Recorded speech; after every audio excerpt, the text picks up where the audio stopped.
Même si la 5e génération d'Astra ressemble esthétiquement à sa devancière, elle est entièrement différente techniquement. À commencer par sa plateforme et son gabarit, puisque la nouvelle mesure 4,37 m de long, soit 5 cm de moins qu'auparavant. Elle se place ainsi en face d'une Focus ou de la nouvelle Mégane. L'Astra reçoit également de nouvelles motorisations, dont le 3 cylindres essence turbo de 1 litre et 105 chevaux qui équipe notre modèle d'essai.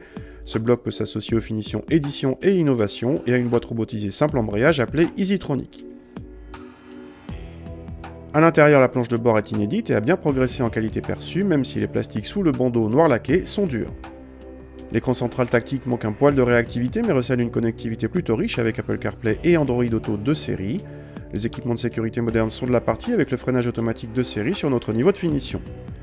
À l'arrière, les passagers profitent d'une habitabilité en hausse et dans la bonne moyenne de la catégorie. Le seul bémol vient du coffre qui, avec 370 décimètres cubes, est en deçà de la moyenne du segment. Contact et la sonorité du 3 cylindres n'est reconnaissable que si l'on tend l'oreille, bravo pour les vibrations très bien effacées. Le petit bloc se monte agréable avec des relances suffisantes dès 1500 tours et une plage d'utilisation qui va jusqu'à 6000 tours. La commande de boîte manuelle à 5 rapports est agréable mais l'étagement est long. La meilleure surprise vient cependant de la partie châssis. Cette nouvelle Astra, surtout dans cette configuration avec un moteur léger, est devenue dynamique et agréable à conduire tout en montrant un très bon niveau de confort. Les progrès sont spectaculaires.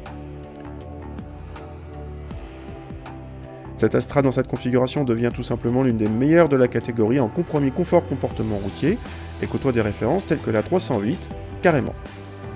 De plus, elle affiche selon nos mesures la meilleure consommation de la catégorie, tout simplement, une consommation qu'il est encore possible de baisser en prenant l'option pneu à faible résistance au roulement facturée 150 €. Du coup, avec tous ces atouts et un tarif contenu à 22 600 € avec un équipement assez riche, cette nouvelle Astra nous paraît dans cette configuration un excellent choix.